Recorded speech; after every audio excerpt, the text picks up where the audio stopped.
is Holflink, and this is the third update for my Civ build. Okay, so we're in a very strange place. Specifically, this is a test room that I put together to test out multiplayer. So multiplayer has this thing. I'm not going to stop it. I'll show you afterwards because I'm not going to get this to repeat. Unreal has a thing that you can do where you can have, like, I don't know if it's real multiplayer or not. I don't know if I hit build, if it actually has multiplayer. I know that I can just have multiple clients hooked to this one. They're over here. I'll show you in a second.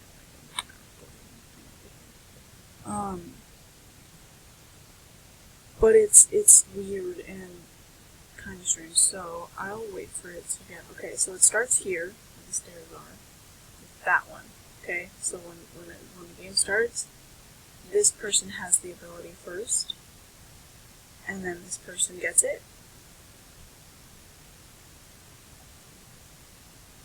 It's on 10 seconds. And then this person gets it.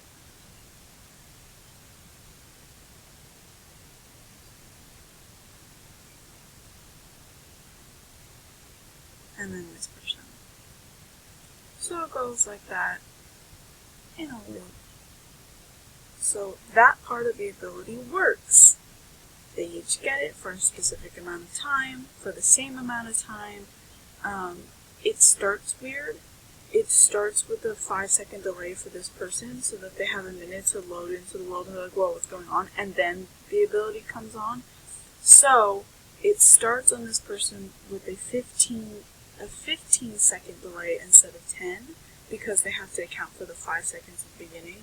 So it's a 15-second delay, then the person gets the ability, then it's a 5-second delay, then the person gets the ability, then it's a 10-second delay, and then they get an ability.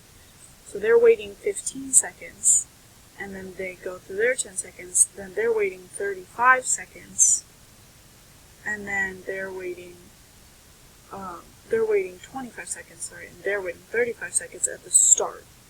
But after it leaves that 5-second delay, so after this person gets the ability, they're on a 30-second delay. So it gets rid of the 5 seconds and they're back on a regular second delay of zeros, of like the 10 seconds. So now they're on 30 seconds because it's got to go through this player, and this player again. So it goes through all of them without stopping. It just starts with a 5-second delay to give them a chance to, the first person who gets the ability to load in and look around. It'll be a little bit long. It'll be like probably a 20-second delay in the actual build. For this, I just had it on very short. I had to put these stairs because I had to get up here. So the way that I did a bunch of research, which is why this is kind of the only thing I have right now for this third update, kind of. I did a bunch of research on how to do it and trying to understand it. So this person is the server. Everybody else runs off of them, and then on my other screen I have the 4 clients, the people that connect the server. So this person isn't really going to be in play, most likely. I'll probably just have it be them. But I've got a problem, which hopefully... Alright, so then we have it... Like for a second. So now we have it on these 4 screens. So if you can see, these are the players that actually see the 4 cubes versus our person who is standing up there. You can see them in the sky over there. So as you can see, it's in this one. There is a gun. Whose gun is that? Yeah, this is my problem that I'm having. Oh, there's a grass person. Oh, there we are. So I've got it messed up again.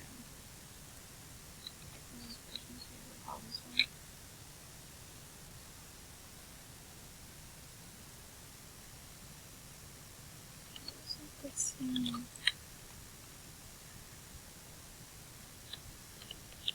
Yeah. There's a random gun over there and I don't know who's available. This is the problem that I'm having. So as you can see,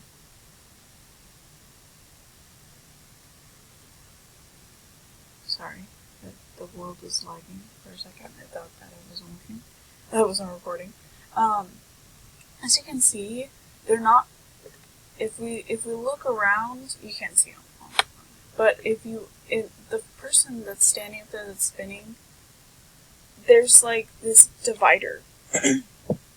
Just like in the game, you can't, or in the sit build, you can't see the other players and what they can see.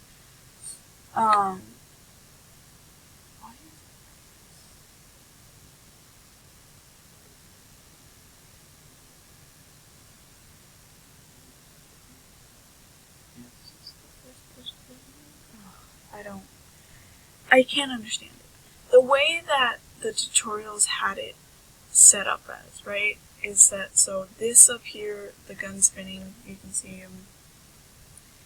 He's your server, so my plan was to not have him involved, because all of the players will start at the same spot unless you have different player locations, which I do. I have one in every single box, because for some reason I couldn't get this one to count as one of the clients, so I kept getting double, which I'm still getting double, as you can see, in the squares. There's double going to one player start, and all the tutorials I looked up were like, that's not supposed to happen, so I'm not really sure what's going on there. So let me... Okay, so we're back over here. I'm going to go ahead and hit escape.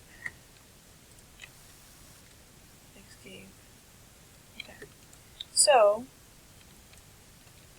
this is how the worlds are set up, right? There's a player start in every single one of them. I had to do a player start because for some reason this one isn't counting as a player start or something. I don't know.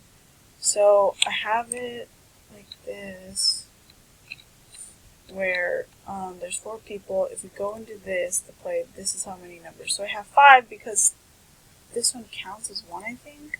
When I hit 4, I don't get 4 screens on the side. So it's not only counting, like, as you saw, we had the 4 corners of screens, like that, but if I do this, it only gives me 3. So it's counting this as a client, which is why I think it's because I have it as a client. What if I do...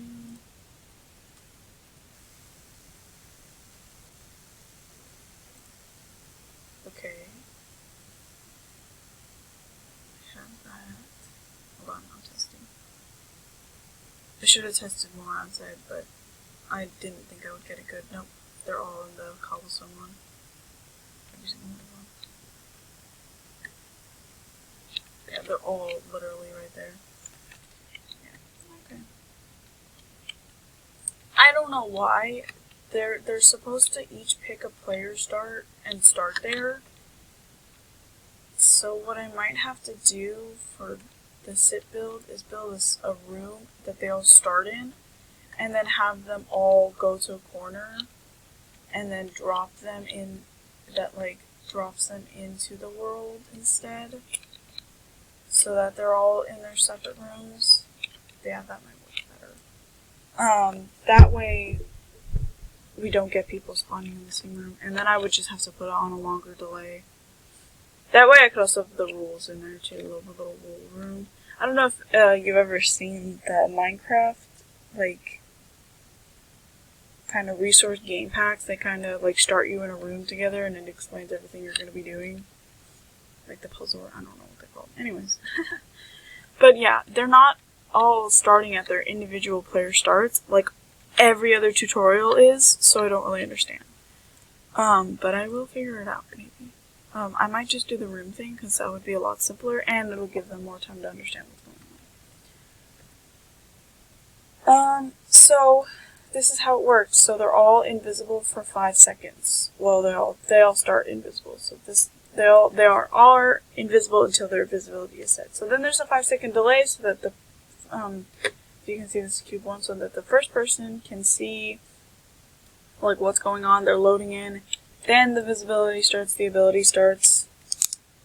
They have 10 seconds of that, and then the visibility is taken away, and then they have 30 seconds. And then it goes back to this set visibility. It doesn't go back to this delay or this set visibility, it goes back to this one. And so this one starts, of course, invisible, but this one starts at a 15-second delay because it's delaying from player 1. And then they get it for 10 seconds, and then it's gone, and then again with the 30 seconds because it has to go back. It has to go through player 3, player 4, and player 1 before it comes back to them. And they're on 25 seconds, and then 10, and then 30 as it goes to player 4, player 1, player 2, so on and so forth. Player 4 set up the same exact way, except they have 35 seconds. So this first delay, this little bit right here, is just so that player 1 can get a second to be like, what's going on? Like that. So for the box, though, because players will come in and go, wait, what are we doing? And I know a lot of them would mess around. I have to figure out how to get the delay to not happen until, I guess, a trigger box would work. Have it drop them specifically on a trigger box that starts the delay, that starts the ability, so that the ability doesn't start until they triggered that trigger box, so that players can mess around in that room as long as they want, because I know players, they will do that. So I might do that. I might play around in here then and build that next and see how that works out before. I don't want to put anything into the SIP build yet, because if it's okay right now, I might just leave it as one person if I can't get this multiplayer thing to work. And then just get, assets to make it look prettier and whatnot. But I'm hoping that this will work. So I'm going to try all that kind of stuff the next time and probably show you guys outside of presentations, talking to the people I'm presentating to see how that works. This is really simple, and I know it's not a lot, but it took me so long to figure out. I watched a lot of YouTube videos of people explaining how it works and whatnot, and there's this thing that I don't know how to do. That one video talked about relevancy, where one thing is relevant to one player but not to the other. So they would open a door, but it would not be open for this player. And I don't know how to do that because they didn't show us. They just talked about relevancy. So I don't know how to do it. That's a little bit more what I'm looking for, but it doesn't really matter because, of course, they'll all be able to see this cube when it's visible. But they can't get to each other. So that's why I'm kind of thinking it doesn't really matter about relevancy, because they won't be able to see each other. They only will be able to see each other at the start and then drop into their respective rooms. If I do it that way, which I'm thinking is the best route to go. So I did a lot of research that ended up being not worth anything because I realized they weren't going to see each other anyways. But yeah, my only problem right now with multiplayer is, I guess because it's just SIP, in practice, the multiplayer will work because it'll be on my screen. I don't know how I'll be able to test everything, because, if I hit play, right, I've got these two, right, this person's got to go first and do all their stuff, and then I have to quickly shift F1 into this person so that they can do their thing. So maybe I'll put a delay in between the switching of stuff too, so that I have time to switch to players, so that, first for testing reasons I can try and do it, or have someone try and do it. But I'll see that once I'm going to build more in here. And meet with the SIP people again on my own and be like, what do you think about this? Do you think this works better? Do you think I could do it a better way? All that kind of stuff. So that's all I have for now. That's my third SIP update.